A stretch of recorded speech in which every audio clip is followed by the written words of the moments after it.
Bismillah. Assalamualaikum warahmatullahi wabarakatuh.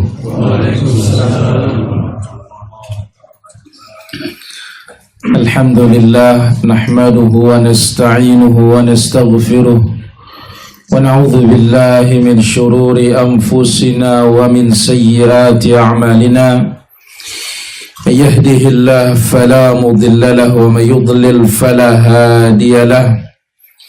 أشهد أن لا إله إلا الله وحده لا شريك له وأشهد أن نبينا محمدا عبده ورسوله لا نبي بعده يا أيها الذين آمنوا اتقوا الله حق تقاته ولا تموتن إلا وأنتم مسلمون يا أيها الناس اتقوا ربكم الذي خلقكم من نفس واحدة وخلق منها زوجها وبث منهما رجالا كثيرا ونساء واتقوا الله الذي تساءلون به والأرحام إن الله كان عليكم رقيبا يا أيها الذين آمنوا اتقوا الله وقولوا قولا سديدا يصلح لكم أعمالكم ويغفر لكم ذنوبكم ومن يطع الله ورسوله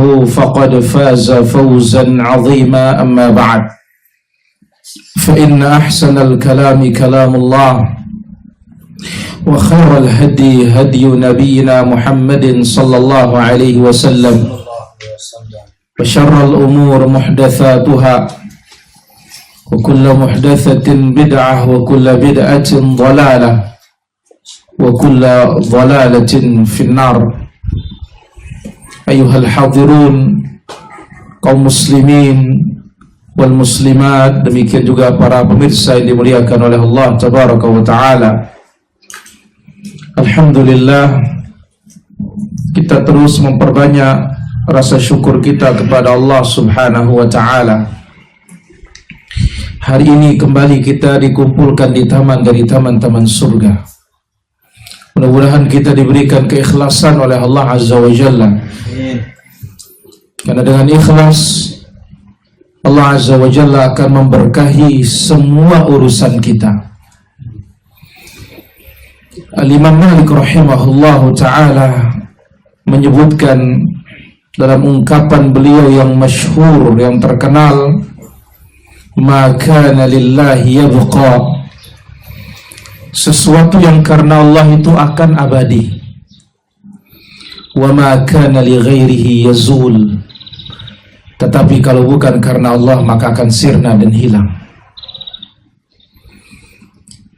Salah seorang tabi'in yang bernama Al-Imam Abdullah atau Mutarrib bin Abdullah Asy-Syakhir rahimahullahu ta'ala,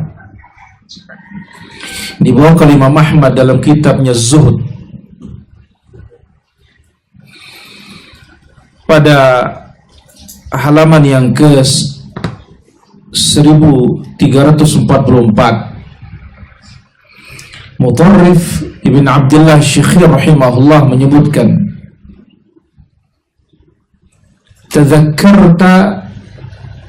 tadhakkartu ma jima'ul khair,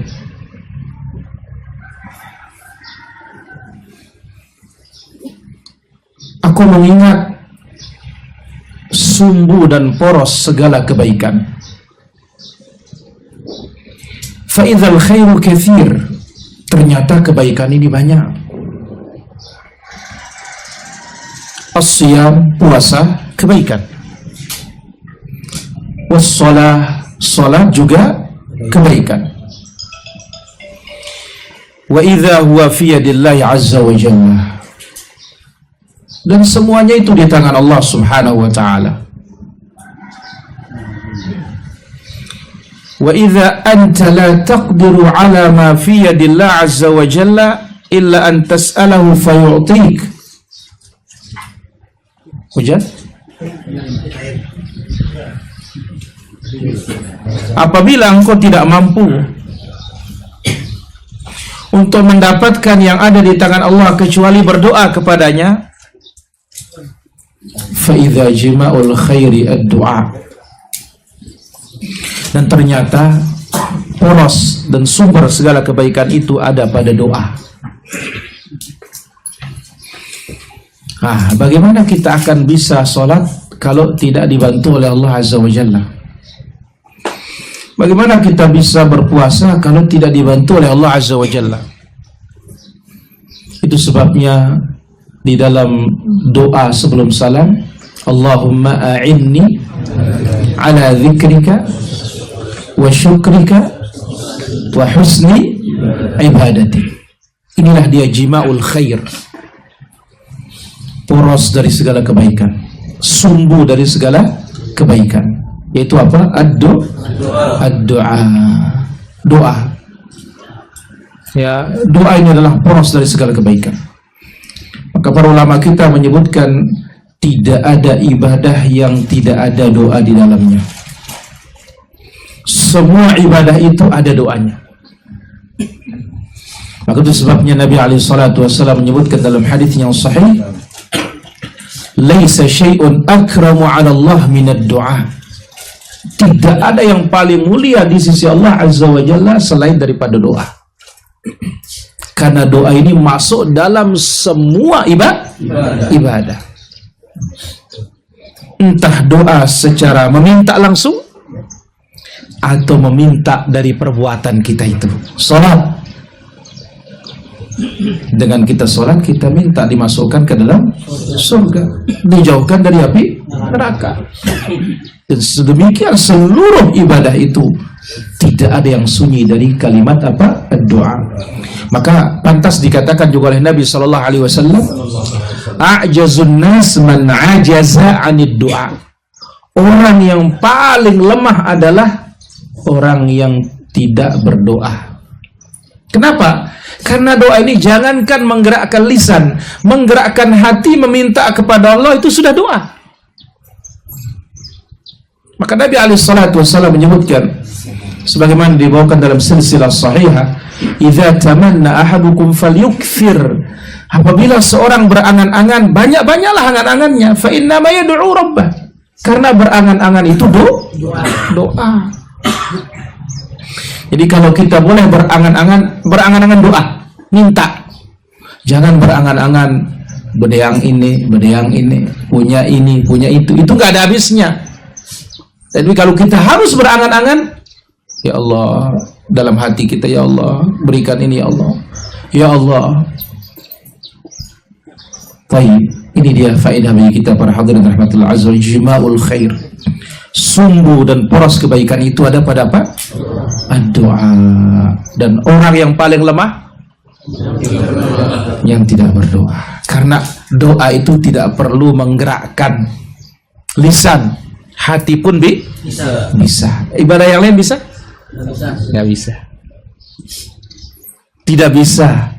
Tapi kalau doa bisa dengan hati.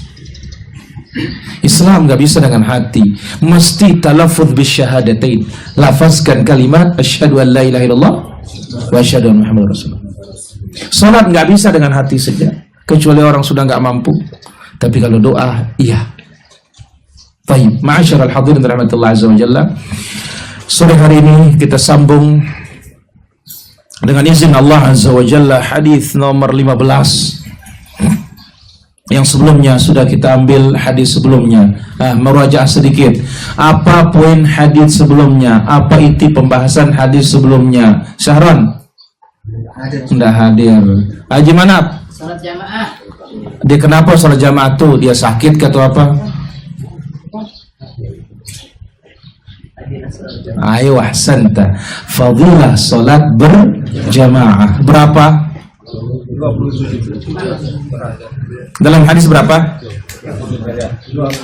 25. Dalam riwayat yang lain 27. Baik, bagaimana menggabungkan 25 dengan 27? Haji Fauzan? Minimal 25. Ahsanta. Minimalnya 25. Ya, 27. Iya, bahkan sampai tidak ada batasannya. Ini kembali kepada karunia siapa? Kepada Allah Azza wa Jalla. Dan sudah kita sebutkan, bahkan ada orang sekali sholat dia dapat 50 kali. Hamdan, siapa itu?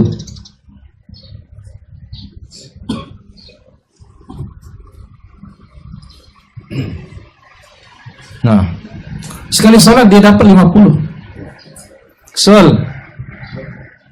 Tualam, mana dia? Lembe?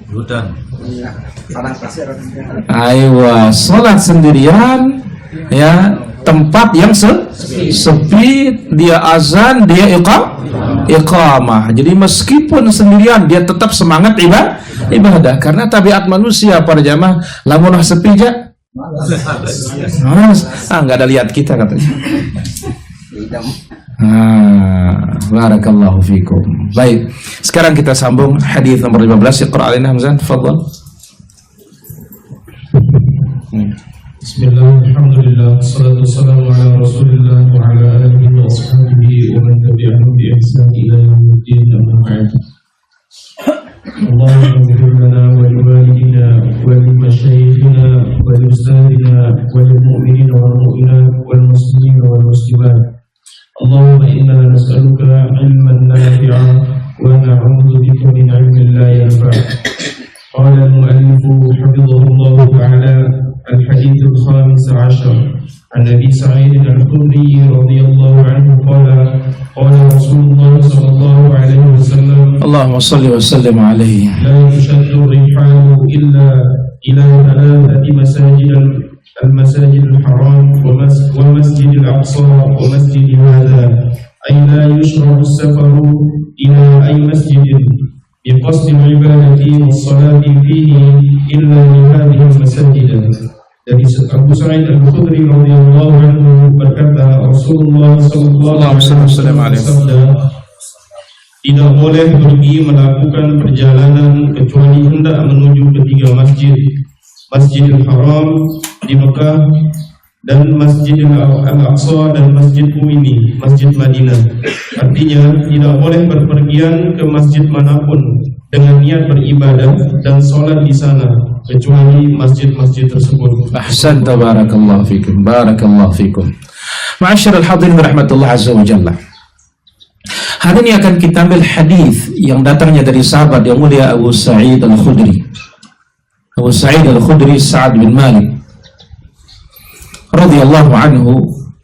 Beliau di antara sahabat yang sangat banyak menghafal hadis Nabi sallallahu alaihi wasallam. Beliau menghafal dari Nabi 1170 hadis. Beliau adalah orang yang nomor 7. Di atasnya Jabir bin Abdullah. Ahsan, tabarakallah. Beliau mengatakan Rasulullah sallallahu alaihi wasallam bersabda, "La tushaddu ar-rihal illa ila thalathati masajid." Tidak boleh bepergian, safar, mempersiapkan perbekalan dan kendaraan dengan tujuan ibadah kecuali ketiga masjid.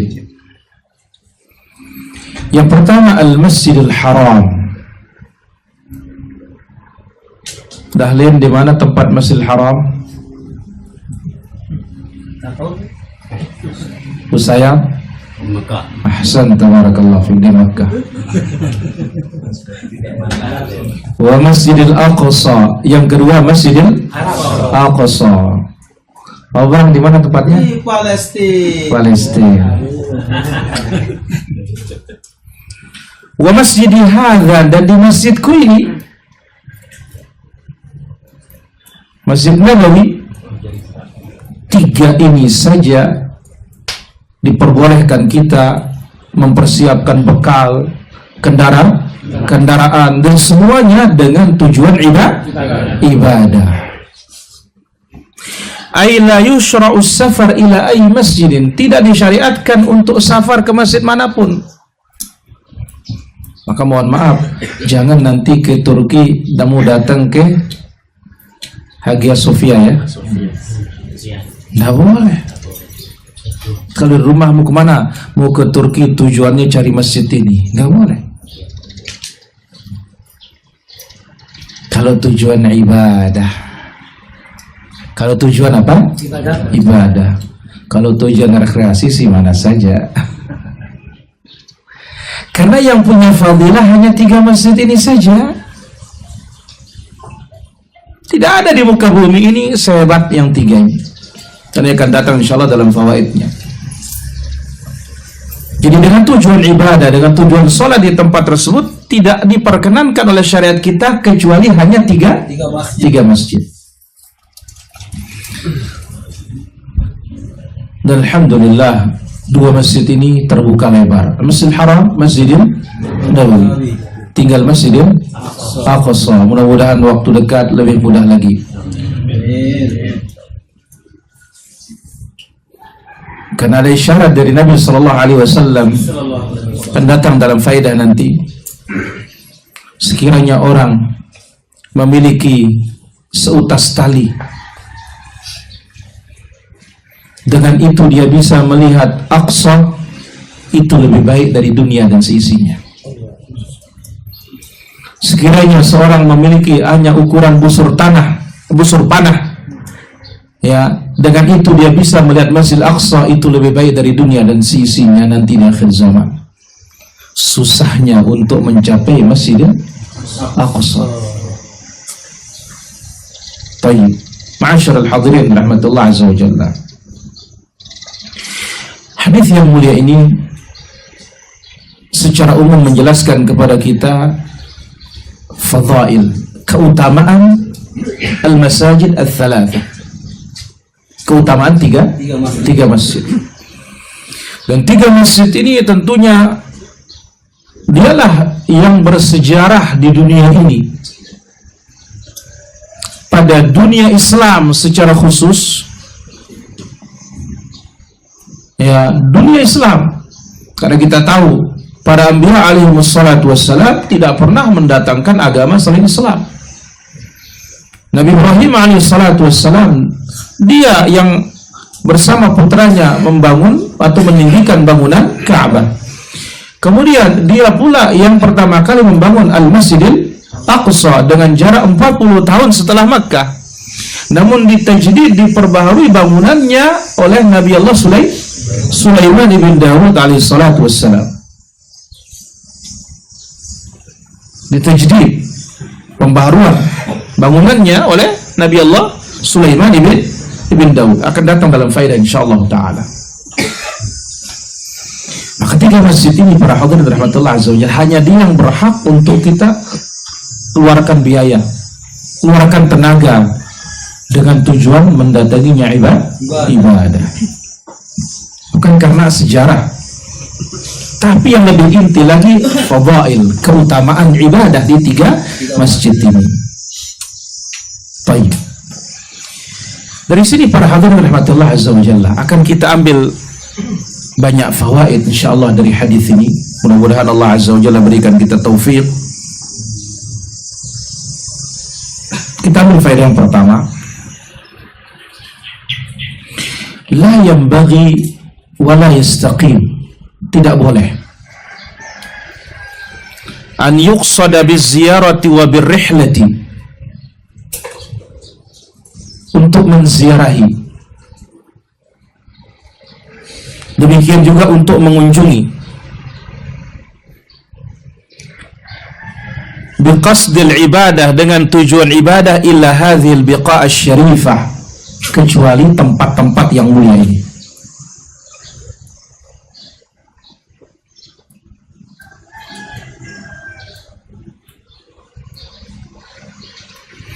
Likhtisasiha bil mazaya, karena 3 tempat ini istimewa diberikan oleh Allah Subhanahu wa taala, wal fadail, dan 3 tempat ini memiliki keutamaan yang tidak ada pada masjid yang lain. Kalau masjid lain mungkin dia bersejarah karena tuanya, dia bersejarah karena ini, tapi kalau yang 3 ini lima fiha minal mazaya, dia punya keistimewaan di hadapan Allah azza wa jalla, wa fadail, punya keutamaan. Yang pertama, Al-Masjidil Haram, fahuwa baitullah. Masjidil Haram adalah rumah Allah yang pertama kali diletakkan di muka bumi. Ini sudah ada sejak Nabi Adam alaihissalatu wassalam. Adapun Nabi Ibrahim dia meninggikan pondasi. Tapi Ka'bah itu sendiri sudah ada sejak Adam. Di mana Allah Azza wa Jalla menyebutkan dalam Al-Qur'an, ya inna awwala baitin wudi'a lin-nasi lalladzi bi Bakkah mubaraka. Rumah pertama untuk ditempati ibadah dan dihadapi untuk ibadah di muka bumi ini yang Allah letakkan bagi manusia adalah yang di Makkah, di Bakkah. Jadi Makkah ini dinamakan dia Makkah, dinamakan dia Bakkah. Kenapa dikatakan Bakkah? Ulama tafsir mengatakan litabuk al-aqdam ba'dhuha bi ba'd, karena kaki itu berbenturan satu dengan lain waktu tawaf. Maka dikatakan dia apa? Bakkah. Ini keistimewaannya Baitullah, rumah Allah Azza wa Jalla yang pertama kali di muka bumi.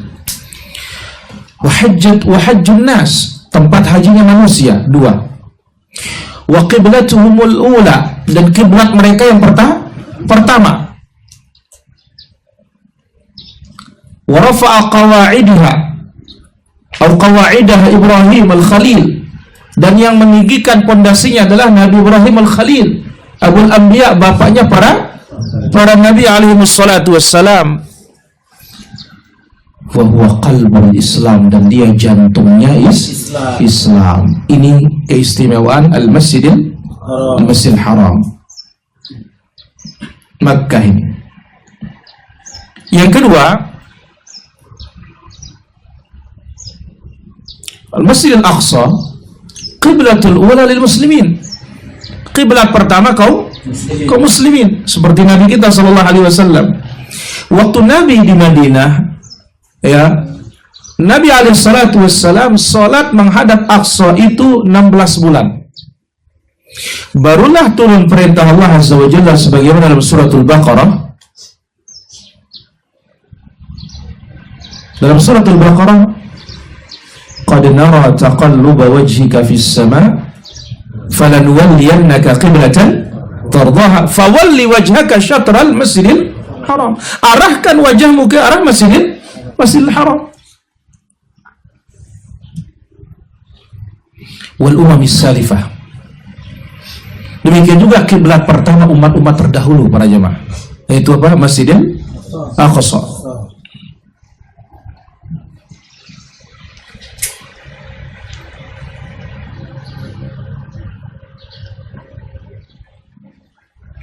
Ammarah Sulaiman, yang telah dimakmurkan oleh Nabi Allah Sulaiman bin Daud setelah dibangun sekian lama oleh Nabi Allah Ibrahim alaihi salatu wassalam. Jadi yang kembali ya memakmurkannya dan memugarnya siapa?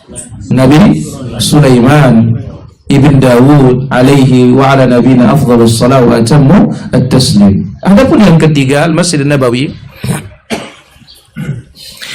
Faya awwalu masjidin ussisat ala taqwa. Masjid yang pertama yang dibangun dengan dasar takwa di kota Madinah. Masjid Nabawi. Masjid yang pertama yang dibangun dengan dasar takwa. Keistimewaannya, wa asyadaha khairul bariyah nabiyina Muhammad sallallahu alaihi wasallam. Nabiyuna Muhammad sallallahu alaihi wasallam. Di samping itu Nabi kita Nabi Muhammad sallallahu alaihi wasallam mengingatkan umat akan keutamaan Masjid Nabawi. Nah, ini dia keistimewaan masing-masing tiga masjid ini. Itu sebabnya tidak boleh ya dikunjungi, diziarahi dengan tujuan ibadah kecuali 3 masjid ini saja, 3 tempat ini saja. Faedah yang kedua,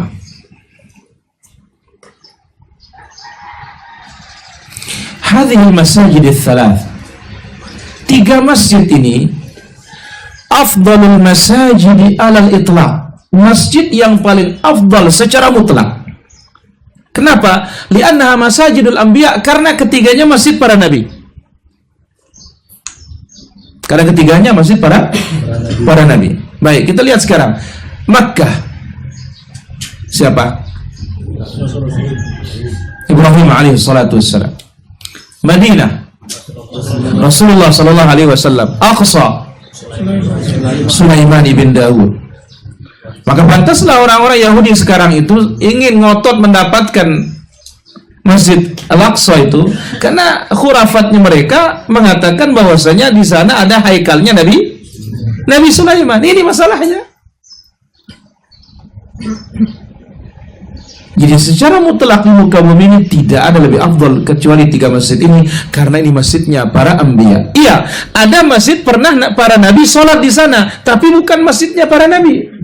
Mana dia? Masjidul Khaif yang ada di Mina, yang ada di dekatnya Jamarat. Nabi SAW mengabarkan shalla fihi 70 nabiyan. Di Masjidil Khaif ini ada 70 nabi yang sholat di sana. Tapi bukan dikatakan masjidnya para nabi.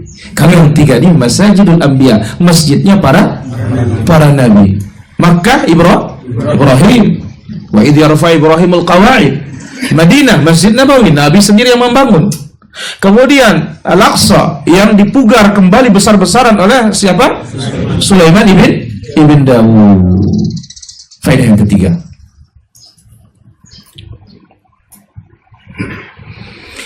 Wusifal Masjid Aqsa bil Aqsa. Masjid Aqsa dinamakan di Aqsa. Apa arti Aqsa? Paling ujung. Ini nama Aqsa itu. Wa jaa rajulun min aqsal Madinah. Aqsa itu paling jauh, paling ujung.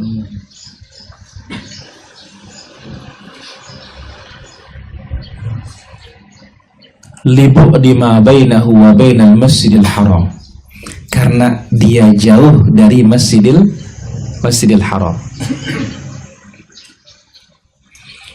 Ya, karena dia jauh dari Masjidil Haram.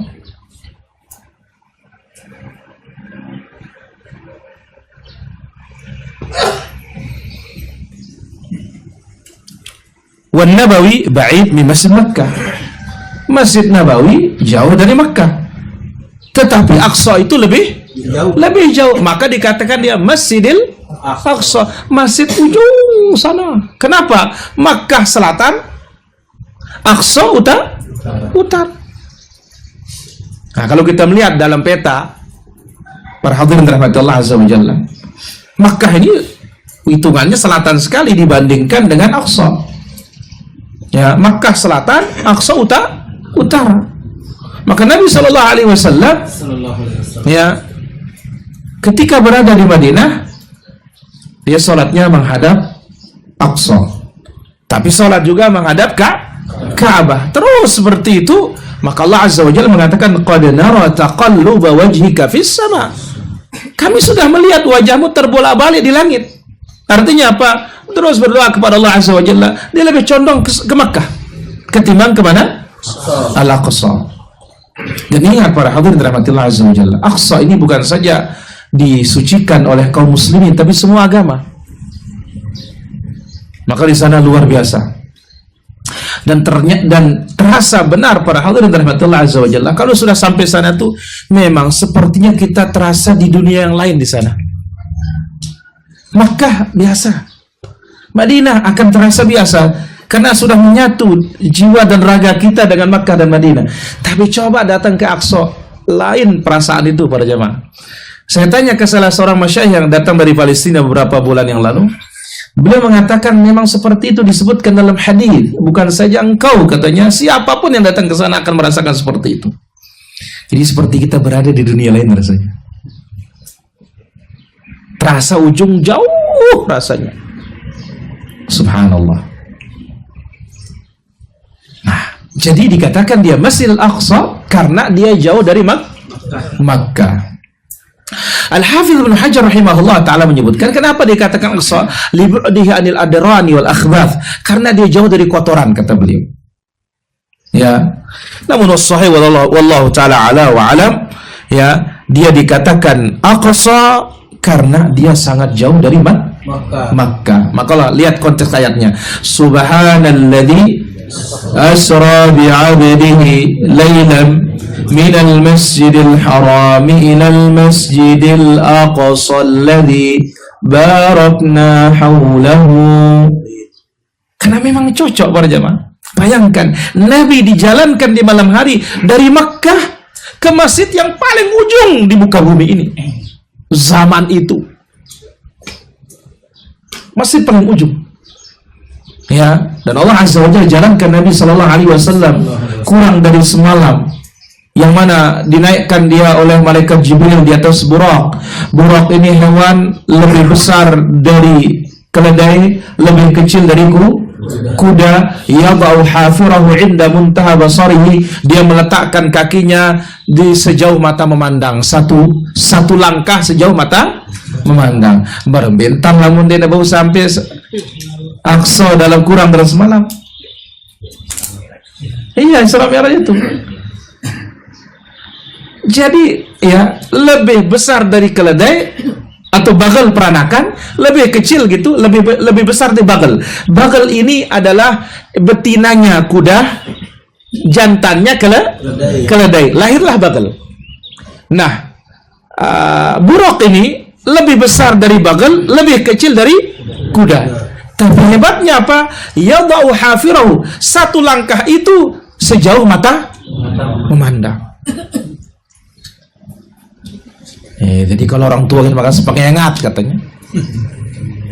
Ya, sejauh mata memandang. Subhanallah. Jadi ini dia makna yang sangat dekat, bahwasanya Aqsa dinamakan Aqsa karena dia jauh dari Masjidil Haram. Waqilah, sebagian mengatakan, ya kenapa dinamakan dia Aqsa, sebagaimana dibawakan oleh Al-Kashmiri rahimahullah ta'ala, dikatakan qala Al-Kirmani mengatakan li'annahu aqsa mawdhu'in min al-ard irtifa'an wa qurban ila al-ard ila as-sama, karena dia aqsa ard irtifa'an, dia itu bumi yang paling tinggi nan jauh dan lebih dekat ke langit. Lebih dekat kemana? Ke langit. Ke langit. Hadza makna ma'qul. Maka Allah Subhanahu wa taala isra'kan Nabi kita, mi'rajkan dari mana? Dari Al-Aqsa. Ini disebut kalimah Al-Kirmani rahimahullah ta'ala. Jadi dinamakan di Aqsa karena dia bumi yang paling tinggi di ujung jauh sana dan lebih dekat ke langit. Baik.